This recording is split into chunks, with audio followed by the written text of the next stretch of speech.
ساتھیو، آج کل ہم اور آپ ہی نہیں بلکہ ساری دنیا میں صرف ایک موضوع چھڑا ہوا ہے۔ چاہے بڑی مجلس میں بیٹھیے، آپ کسی چھوٹی مجلس میں بیٹھیے، اپنے کمرے میں رہیے، کہیں بھی رہیے، ہر جگہ ایک موضوع ہے۔ وہ کیا ہے؟ کرونا وائرس کا، ہے نا؟ ہر جگہ یہی موضوع آپس میں آج چل رہا ہے۔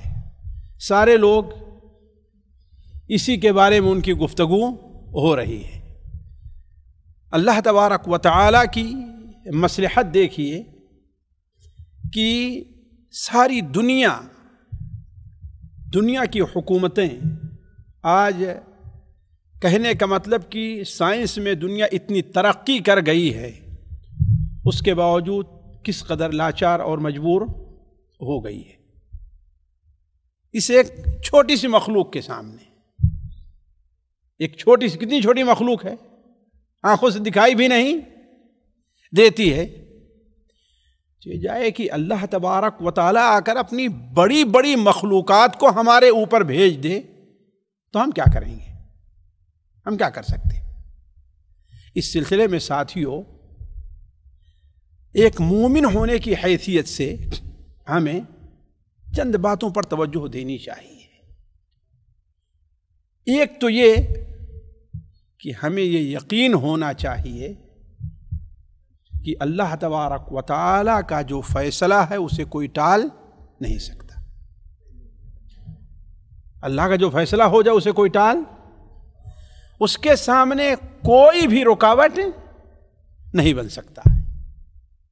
جو کام اللہ تبارک و تعالی ہونے کو کر دے اسے کوئی روک نہیں سکتا ہے۔ دنیا اگر سارے لوگ اکٹھا ہو جائیں، آج اگر آپ دیکھیں حکومتوں کا مالی طور پر کتنا نقصان ہو رہا ہے۔ ایک ملک سے دوسرے ملک جو جہاز جاتے ہیں اس میں کتنا نقصان ہو رہا ہے، ذرا سوچیں آپ۔ تو اولاً تو ہمیں اور آپ کو ایک مومن ہونے کے ناطے یقین رکھنا چاہیے کہ واللہ غالب علی امری، اللہ ہر چیز پر غالب ہے۔ دوسرے، میں زیادہ لمبی بات اس سلسلے میں نہ کر کے، ایک مومن کو اصل جو چاہیے وہ یہ ہے کہ اللہ تبارک و تعالی کی طرف اس کا رجحان، اس کا رجوع ان معاملے میں زیادہ ہو بے اعتبار دنیاوی وسائل کے اختیار کرنے کے۔ یہ کوئی وبا نئی چیز نہیں کہ آج دنیا میں ہو رہی ہے، یہ ہمیشہ سے اللہ تبارک و تعالی، یہ اللہ کا ایک جند، اللہ کی ایک فوج ہے۔ جب بندے گناہ کرنے لگتے ہیں تو اللہ تعالیٰ ان کے اوپر مسلط کر دیتا ہے۔ مومنوں کو جب اللہ تعالیٰ آزمانا چاہتا ہے تو ان کے اوپر ایسی چیزیں مسلط کر دیتا ہے، اس کو کوئی روک نہیں سکتا۔ تاریخ میں ساتھیوں ایسے ایسے حادثات آئے ہیں کہ تعجب کریں گے۔ 17ویں ہجری کے اندر حضرت عمر رضی اللہ تعالیٰ عنہ کے زمانے میں جب شام میں طاعون پھیلا ہے، ایک وبائی بیماری جو طاعون ہے، تو اس میں کہتے ہیں کہ 70,000 لوگ اس میں انتقال کیے، ایک دو نہیں۔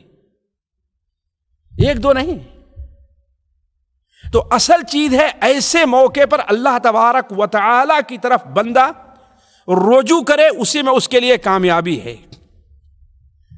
ہم یہ نہیں کہتے کہ جو دنیا کے وسائل ہیں جو اللہ تعالیٰ نے بنائے ہیں ان کو استعمال نہ کیا جائے۔ ہمارے نبی صلی اللہ علیہ وسلم نے اس کی طرف توجہ دلائی ہے۔ مثال کے طور پر آپ صلی اللہ علیہ وسلم کے پاس ثقیف یعنی طائف کے لوگوں کا وفد آیا، اس میں ایک شخص کوڑھی بھی تھا۔ کیا تھا؟ کوڑھی تھا۔ کوڑھ کو لوگ یہ سمجھتے ہیں کہ یہ ایسی بیماری ہے جو ایک سے دوسرے کو لگ سکتی ہے، تو آپ صلی اللہ علیہ وسلم نے سب سے تو مصافحہ کر کے بیعت کی، لیکن آپ نے اس سے کہا کہ ارجع فقد بایعناک، تو اپنی جگہ پر ہو، ہم نے تم سے بیعت کر لی ہے۔ یہ آپ صلی اللہ علیہ وسلم اپنے اوپر خوف نہیں، ہمیں اور آپ کو تعلیم دینی مقصد تھا. کیا تھا؟ کہ تعلیم دینا کہ ہم جو وسائل ہیں بیماری کے انسان تک پہنچنے کے، ہمیں اللہ تبارک و تعالیٰ پر توکل کر کے اس کا استعمال کرنا چاہیے. اسی لیے صحیح بخاری میں حضرت سعد بن ابی وقاص کی، حضرت عبد الرحمن بن عوف کی اور کئی صحابی کی حدیث کی کتابوں میں حدیث ہے کہ آپ صلی اللہ علیہ وسلم نے ارشاد فرمایا، اذا سمعتم بالطاعون، جب کسی علاقے میں تم سمجھو کہ یہاں طاعون پھیلا ہوا ہے. طاعون ایک وبائی بیماری ہوتی تھی، ایک خاص بیماری بھی، اور بعض لوگوں نے کہا کوئی وبا ایسی ہوتی ہے جو ایک سے دوسرے تک پہنچ جایا کرتی ہے، تو ہر چیز اسی حکم میں داخل ہے. آپ نے کہا اگر تم سن لو کہ ہاں کسی علاقے میں پھیلی ہے تو وہاں پر جاؤ نہیں، اور اگر سن لو کہ ہمارے یہاں ہے تو وہاں سے موت کے ڈر سے بھاگو بھی نہیں. جہاں پر ہو وہیں پر صبر کرو. اگر اس میں تمہارا انتقال ہوا تو نبی کریم صلی اللہ علیہ وسلم نے ارشاد فرمایا کہ طاعون میری امت کے لیے شہادت ہے. کیا ہے؟ شہادت. اور شہادت اسے معمولی نہیں ہے، معمولی شہادت نہیں ہے. صحیح بخاری ہی میں ہے کہ نبی کریم صلی اللہ علیہ وسلم نے ارشاد فرمایا کہ جو شخص اللہ تعالیٰ کے راستے میں شہید ہوا ہے وہ، اور جو طاعون سے مرا ہے وہ، قیامت کے دن دونوں آپس میں بحث کریں گے.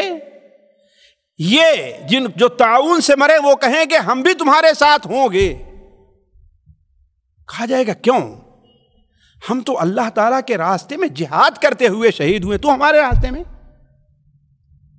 شاید یہ حدیث بخاری میں نہیں، صحیح سنن نسائی وغیرہ میں ہے، سنن نسائی وغیرہ میں ہے، تو ہمارے ساتھ. تو آپ صلی اللہ علیہ وسلم بیان فرمایا کہ اللہ تعالیٰ سے کہے گا کہ ان کے زخم کو دیکھو، کس کا زخم گہرا اور زیادہ تکلیف کس میں ہے. اگر طاعون والوں کو بھی ایسی تکلیف ہو رہی ہے تو ان کو بھی ان کے ساتھ کر دو. کتنا اونچا مقام ہے ساتھی. بلکہ آج میں کہہ رہا تھا، خصوصاً آپ لوگ سنیں اور آپ کے ذریعے جو لوگ سن رہے ہیں، اس میں ان لوگوں کے لیے جو اپنے ملک سے، اپنے گاؤں، اپنے شہر سے دور ہیں، ان کے لیے اس میں بہت بڑی بشارت ہے. آپ تو الحمدللہ یہاں پر ابھی کوئی بیماری نہیں ہے، ورنہ اگر آپ کے کمرے میں کسی کو ہو جائے تو آپ بار بار سوچیں کاش کہ میں بھاگ جاؤں پاکستان، کاش کہ میں بھاگ جاؤں ہندوستان، کاش کہ میں بھاگ جاؤں بنگلہ دیش. ہے کہ نہیں؟ یہی سوچیں گے نا. چونکہ ابھی الحمدللہ اللہ تعالیٰ محفوظ رکھے یہاں پر نہیں ہے، اس لیے ہم لوگ اتنا پریشان نہیں ہیں. لیکن وہ لوگ جن کے علاقے تک یہ پہنچ، جن کے کمرے تک، جن کے ساتھی تک یہ بات پہنچ چکی ہے، حاشا للہ وہ بھاگنے کی کوشش نہ کریں، بھاگنے کے بارے میں نہ سوچیں. کیوں؟ پہلی چیز یہ ہے کہ صحیح بخاری میں حضرت عائشہ رضی اللہ تعالی عنہا کی حدیث ہے، وہ بیان فرماتی ہے کہ ہم نے نبی کریم صلی اللہ علیہ وسلم سے طاعون کے بارے میں پوچھا تو آپ صلی اللہ علیہ وسلم نے بیان فرمایا کہ یہ ایک بیماری ہے، ایک وبا ہے، اللہ تبارک و تعالیٰ اس دنیا میں بھیجتا ہے جس سے کافروں کو مزید عذاب دنیا میں دیتا ہے، آخرت کے علاوہ، آخرت کے علاوہ دنیا میں بھی انہیں اس کے ذریعے سے اللہ عذاب دے رہا ہے. البتہ یہ چیز ایک مومن کے لیے کیا ہے؟ رحمت ہے. مومن کے لیے کیا ہے یہ؟ پھر آپ نے کیا بیان فرمایا؟ جو شخص مسلمان کسی ایسی زمین میں ہے، کسی ایسے شہر میں ہے، کسی ایسے ملک میں ہے جہاں طاعون کی بیماری پھیلتی ہے، تو اگر وہ وہاں پر ٹھہرا رہ جائے، وہاں سے جائے نہیں، صبر کرے، پریشان نہ ہو، الجھن میں نہ پڑے، اس قلق اضطراب کا شکار نہ ہو. یہ نہ سوچے کاش کہ میں کس طریقے سے بھاگ جاتا، ہمیں یہاں پر نہ ہوتا، یعنی اس کی جو چیزیں ہوتی نہیں، صبر کرے. اور یہ صبر جو ہے لوگوں کو دکھانے کے لیے نہیں، کس لیے؟ اللہ تعالیٰ کی رضا کے لیے کرے. اور اس کا ایمان تقدیر پر ہو. کس پر ہو؟ کہ اگر ہمیں مرنا ہوگا تو ہم یہاں رہیں گے پھر بھی مریں گے، اور نہیں رہیں گے تو موت سے کوئی آدمی بھاگے؟ اگر اللہ تعالیٰ نے اس بیماری میں میری موت لکھی ہوگی تو ہم جہاں کہیں بھاگ کر کے جائیں گے ہم وہیں پر مریں گے. حضرت خالد بن ولید رضی اللہ تعالیٰ کا نام آپ لوگوں نے سنا ہے نا، ہے کہ نہیں؟ بلکہ وہ کہتے ہیں کہ میں بسا اوقات ڈھونڈتا تھا کہ میں ایسی جگہ دشمنوں میں گھس جاؤں جہاں مجھے قتل کر دیا جائے.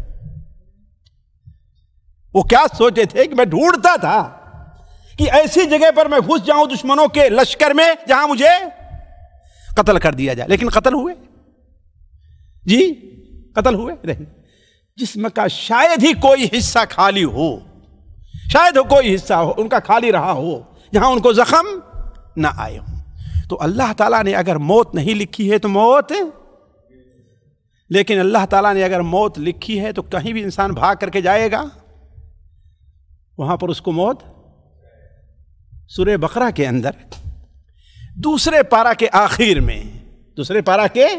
آخر میں اللہ تعالیٰ فرماتا ہے کہ الم تر الی الملأ من بنی اسرائیل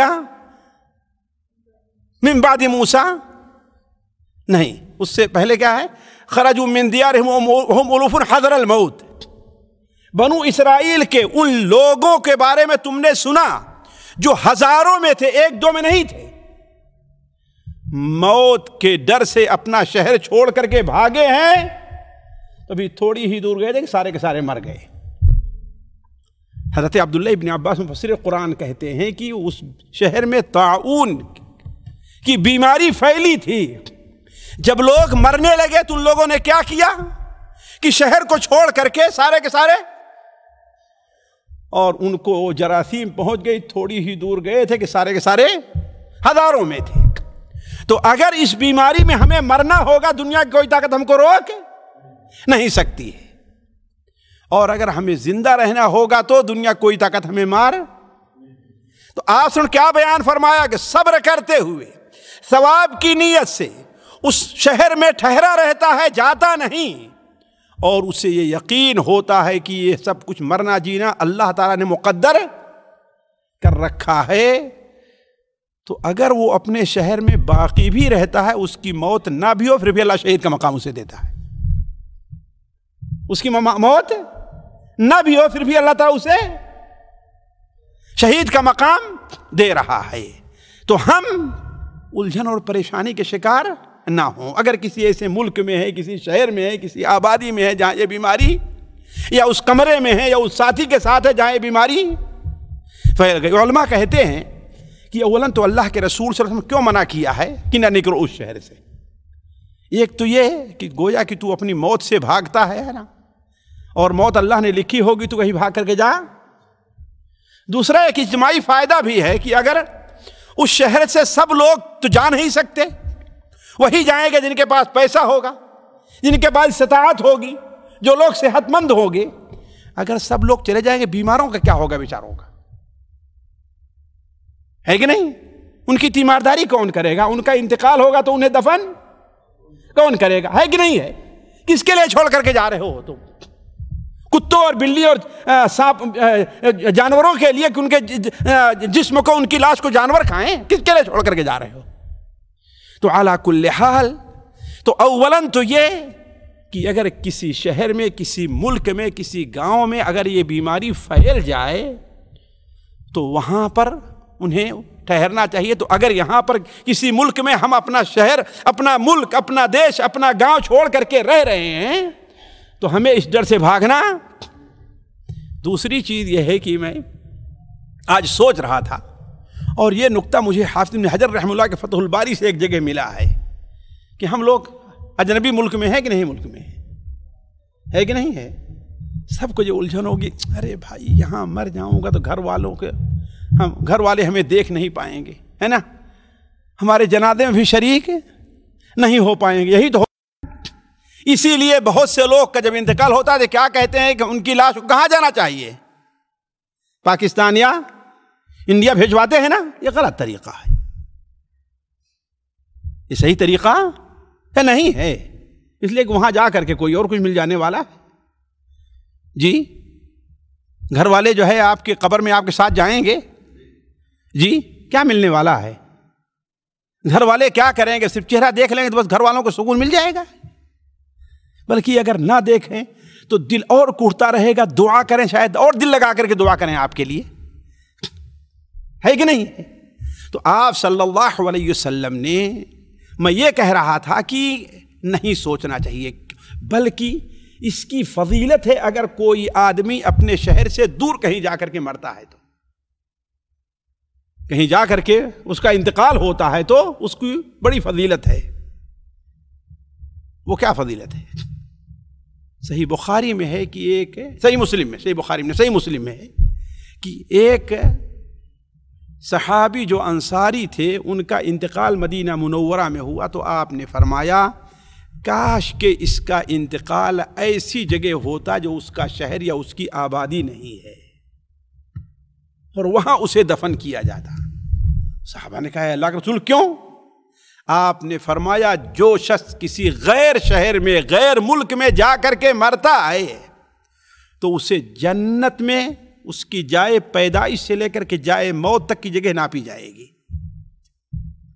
یہ مسافت ناپی جائے گی، اور اتنی جگہ اسے جنت میں ملنے والی ہے۔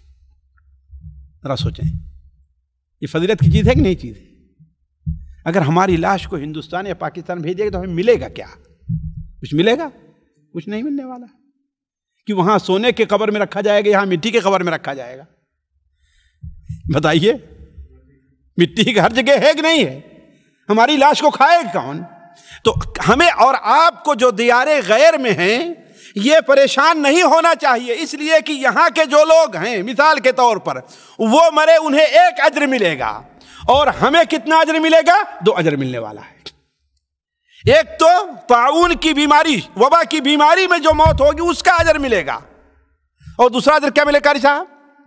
دیار غیر میں انتقال کے۔ تو علی کل حال ساتھیوں، میں اس وائرس متعلق کوئی لمبی گفتگو نہ کر کے میں صرف 3 اہم دعا کی طرف اشارہ کرنا چاہتا ہوں، اور چاہوں کہ قاری صاحب آپ لوگوں کے واٹس ایپ میں بھیج دیں، تینوں اس کو یاد رکھیں۔ 3 بڑی اہم دعا ہے۔ پہلی دعا ہے، صحیح مسلم میں حضرت سعد بن ابی وقاص رضی اللہ تعالیٰ عنہ کی روایت ہے، وہ بیان کرتے ہیں کہ ہم نے خولہ بنت حکیم سے سنا، ایک صحابی دوسرے صحابی سے روایت کر رہے ہیں، خولہ بنت حکیم رضی اللہ تعالیٰ عنہا سے سنا، وہ بیان کرتی ہیں کہ ہم نے اللہ کے رسول صلی اللہ علیہ وسلم سے سنا، آپ صلی اللہ علیہ وسلم نے ارشاد فرمایا، میں یہ دعا خاص کر کے اس لیے بیان کر رہا ہوں کہ اس سے متعلق لوگ توجہ نہیں دیتے، کم سے لوگ، کم ہی بلکہ کم سے کم لوگ ہی اس دعا کو پڑھتے ہیں، بہت کم لوگ ہیں، حالانکہ یہ بہت اہم ہے۔ مثال کے طور پر آپ سفر میں گئے، کھانے کے لیے کسی ہوٹل پر بیٹھے کہ نہیں بیٹھے؟ وہ کرسی آپ کے لیے تو خاص رہی نہیں ہوگی، یہ آپ کے لیے نہیں بنا کے لگا کے رکھ دی گئی ہے، جی آپ کے لیے نہیں بنا کے رکھ دی گئی ہے کہ پہلے اس پر کوئی بیٹھتا رہا ہوگا؟ اگر کوئی شخص اس سے پہلے بیٹھا رہا ہو اور اس کے اندر کوئی بیماری اور کوئی جراثیم ہے جس کو چھوڑ کر کے گیا ہے، وہاں جس کو وہاں پر چھوڑ کر کے گیا ہے، تو آپ کو لگ سکتی کہ نہیں لگ سکتی؟ جی قاری صاحب، اگر اللہ چاہے تو لگ سکتی ہے، اللہ چاہے تو لگ سکتی ہے نا۔ اسی طریقے سے کسی ہوٹل میں ٹھہرے، آپ کسی ہوٹل میں ٹھہرے، کسی کمرے میں ٹھہریں گے نا، ہے کہ نہیں؟ اولا تو ہم اس طرف نہیں جاتے کہ اس کمرے میں اس نے کوئی گناہ کیا ہوگا، کوئی زنا کیا ہوگا، کوئی برا کام کیا ہوگا، اور اس کی نحوست اس گناہ کی چھوڑ کر کے گیا ہوگا اس کمرے میں، اس لیے گناہ کا اثر باقی رہتا ہے کہ نہیں ہے؟ اس کو ہم نہیں دیکھتے۔ لیکن اگر اسے کوئی بیماری ایسی ہے، اس بستر پر لاکھ اس بستر کی چادر کو بدلیں، ہے کہ نہیں؟ لاکھ بدلیں اس چادر کو، لیکن کچھ جگہ تو ایسی ہوگی اسے چھوا نہیں ہوگا اس نے۔ باتھ روم ہو سکتا ہے کہ نہیں ہو سکتا ہے کہ نہیں؟ باتھ روم ہو سکتا ہے نا۔ تو ایسی جگہوں پر سے اس قسم کی بیماریوں سے بچنے کے لیے نبی صلی اللہ علیہ وسلم نے ایک دعا ہمیں اور آپ کو سکھلائی ہے، جس کا دعا کم ہی لوگ اہتمام کرتے ہیں نا، کم ہی لوگ اس کا اہتمام کرتے ہیں۔ آپ چلے گئے ابھی کہیں کام کرنے کے لیے، اس جگہ پر آپ غیر آباد جگہ ہے، وہاں پر کام کر رہے ہیں، آپ سے پہلے بھی کوئی موذی جانور، کوئی اور چیز بھی وہاں پر گندگی کچھ کر سکتا ہے نا۔ تو ایسی تمام چیزوں سے بچنے کے لیے ہمارے نبی سے ایک دعا سکھلائی ہے۔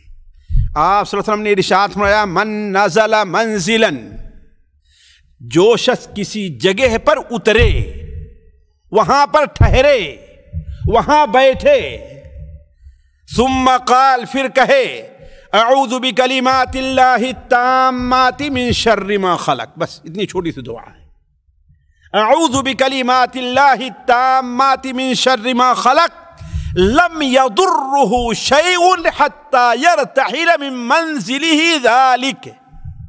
تو جب تک وہاں پر وہ رہے گا، وہاں کی کوئی چیز اسے نقصان نہیں پہنچا سکتی۔ تو اس چیز کا اہتمام کریں۔ کسی بھی اجنبی، حتیٰ کہ ہاسپٹل ہی میں کیوں نہیں گئے، آپ کسی کرسی پر بیٹھے، ہو سکتا ہے نا، ہو سکتا ہی نہیں ہو سکتا ہے، وہیں پر گئے آپ، تو اس دعا کا آپ اہتمام کریں۔ آپ سے پہلے کوئی مریض آیا ہو جو اس قسم کے جراثیم کو لے کر کے بیٹھا ہوا، ڈاکٹر ہے وہ جو آلہ لگا رہا ہے، ہو سکتا ہی نہیں ہو سکتا، خارجہ ہو سکتا ہے نا۔ تو ان تمام سے بچنے کے لیے ہمارے نبی نے کیا بتایا ہے؟ اعوذ بکلمات اللہ التامات من شر ما خلق۔ تو اس دعا کا اہتمام کریں۔ دوسری دعا نبی کریم صلی اللہ علیہ وسلم کے بڑے مشہور اور پیارے صحابی حضرت عثمان رضی اللہ تعالیٰ عنہ سے مروی ہے۔ یہ دعا جو بھی ہم نے بتائی ہے اسے شام کو 3 بار بھی پڑھنا چاہیے۔ آپ صلی اللہ علیہ وسلم نے ارشاد فرمایا کہ جو شام کو 3 بار پڑھے گا، رات بھر اسے کوئی زہریلی چیز نقصان نہیں پہنچا سکتی۔ سانپ کاٹے گا انشاءاللہ آپ پر کوئی خاص اثر نہیں ہوگا، بچھو کاٹے گا اس کا اثر نہیں ہوگا، ہے نا۔ یہ کون سی دعا ہے؟ اعوذ بکلمات اللہ التامات من شر ما خلق۔ یہ شام کو 3 بار، اور اگر کہیں جائیں تو وہاں پر نازل ہوں، ٹھہرے بیٹھے تو وہاں پر یہ دعا پڑھنی چاہیے۔ دوسری دعا یہ صبح و شام اس کا التزام کرنا چاہیے اور بچوں کو بھی سکھانا چاہیے۔ دوسری دعا کون سی ہے؟ نبی کریم صلی اللہ علیہ وسلم کے بڑے پیارے صحابی حضرت عثمان غنی رضی اللہ تعالی عنہ، حضرت عثمان غنی رضی اللہ تعالی عنہ بیان کرتے ہیں کہ نبی کریم صلی اللہ علیہ وسلم نے ارشاد فرمایا کہ جو شخص صبح کو 3 بار یہ دعا پڑھ لے گا تو شام تک کوئی بلا اس کے قریب نہیں آئے گی۔ سمجھ رہے ہیں نا؟ آپ نے کہا لم تصبہ بلاء حتی یمسی، جو صبح کو پڑھ لے گا شام تک کوئی بلا، آپ نے کیا کہا؟ بلا کہا کہ کوئی بلا، مصیبت، پریشانی، بیماری اس کے قریب نہیں آئے گی۔ ایسی جو بلا یعنی اچانک ہوتی ہیں، ویسے ہر آدمی بیمار ہے، اس کو زکام ہے، بخار ہے، یہ ہے وہ، ان کی بات نہیں ہو رہی ہے، لیکن یہ جو اچانک پیش آنے والی ہوتی ہیں، یہ وبائی بیماریاں ہیں اور یہ ہیں وہ ہیں، اچانک فالج کا یہ حملہ ہے، اس قسم کی جو چیزیں ہیں، اور آپ نے بیان میں جو شام کو پڑھ لے گا 3 بار، صبح کو اسے یہ بلا لاحق نہیں ہوگی۔ وہ کون سی دعا ہے؟ بسم اللہ الذی لا یضر مع اسمہ شیء فی الارض ولا فی السماء وهو السمیع العلیم۔ کیا ہے؟ بسم اللہ الذی لا یضر مع اسمہ شیء فی الارض ولا فی السماء وهو السمیع العلیم۔ اس اللہ کے نام سے میں صبح کر رہا ہوں یا شام کر رہا ہوں جس کے نام کی موجودگی میں دنیا میں آسمان اور زمین کی کوئی چیز سے نقصان نہیں پہنچا سکتی۔ تو یہ 2 دعا ہوئی نا، چھوٹی چھوٹی ہے نا، ہر آدمی یاد کر سکتا ہے نا۔ اگر آپ سوچ لیں کل سے تو اگلے جمعے تک یاد کر لیں گے، آپ اس کو آسانی سے یاد کر لیں، کوئی مشکل نہیں ہے، بس توجہ دینے کی ضرورت ہے۔ گانا گانے کے بجائے، ہے کہ نہیں ہے، گانا گاتے رہتے نا، گنگناتے یا شعر پڑھتے رہتے، اس کی بجائے آپ اس کو پڑھنا شروع کر دیجیے، ہے کہ نہیں ہے۔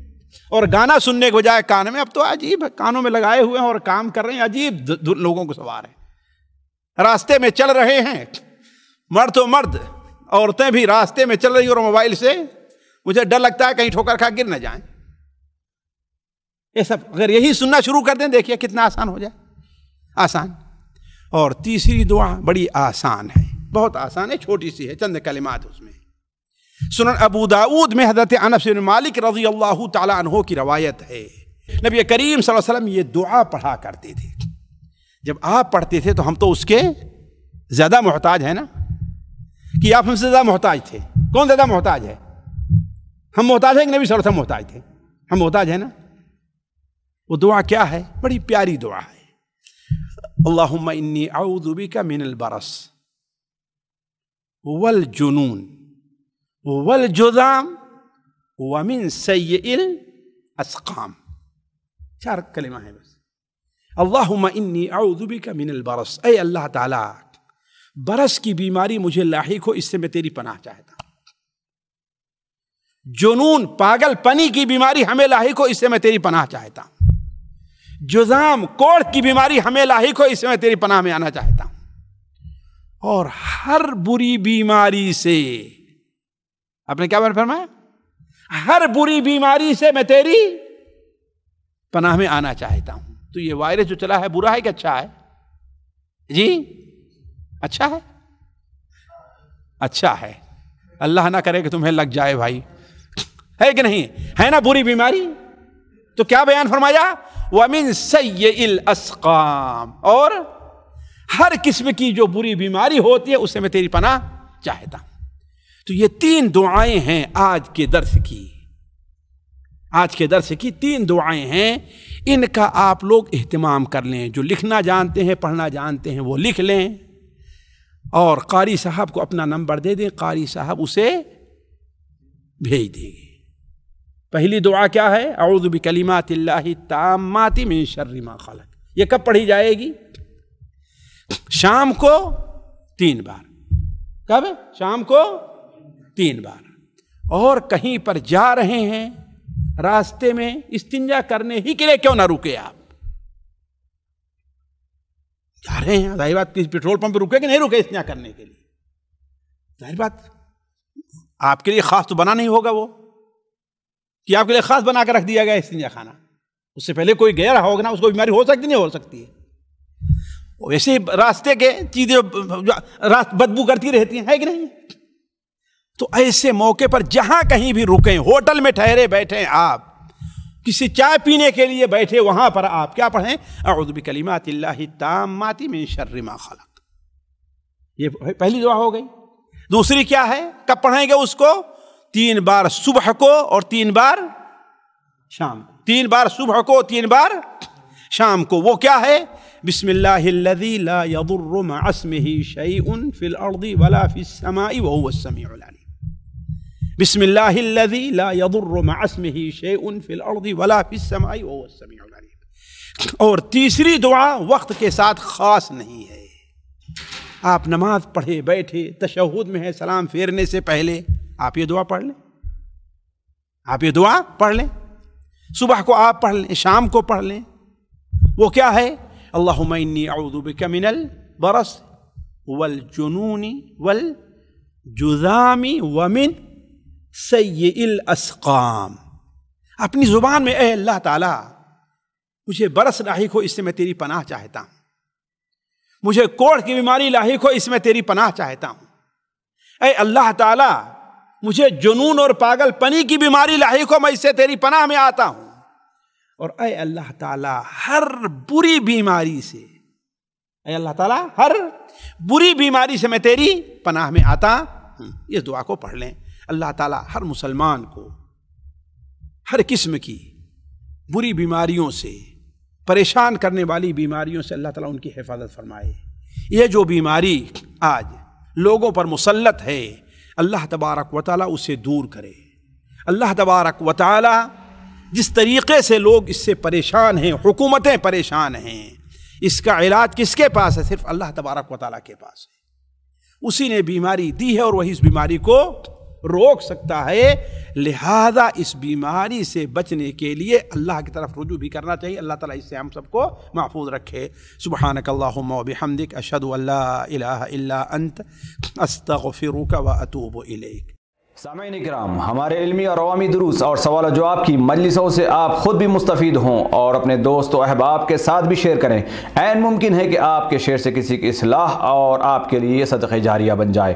واٹس ایپ پر اسلامک میسج حاصل کرنے کے لیے نمبر نوٹ فرمائیں: یعقوب عزیز 00966 5089 59707.